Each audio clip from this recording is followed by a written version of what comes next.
నమస్కారం. తెలంగాణ ప్రజలకు నా విజ్ఞప్తి. మే 10వ తేదీ నాడు ప్రధానమంత్రి శ్రీ నరేంద్ర మోదీ గారు సికింద్రాబాద్ పరేడ్ గ్రౌండ్ వస్తున్న సందర్భంగా మీరు ఈ బహిరంగ సభకు తప్పక రావాలని గిరిజనులకు, గిరిజనేతరులకు విజ్ఞప్తి చేస్తున్నాను. ప్రధానిగా ముచ్చటగా 3 సార్లు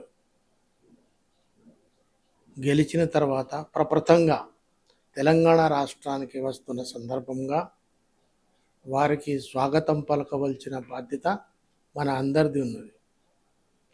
వారు చేసే కార్యక్రమాలు, అభివృద్ధి కార్యక్రమాలు, రాష్ట్ర యొక్క అభివృద్ధిని దృష్టిలో పెట్టుకునే కార్యక్రమాన్ని జయప్రదం చేస్తున్నారు కనుక దిగ్విజయంగా చేసే కార్యక్రమాలకు మనమందరం చేతులెత్తి వారికి నమస్కరించి మనమందరము హాజరు కావాలని మీకు అందరికీ విజ్ఞప్తి చేస్తున్నాను.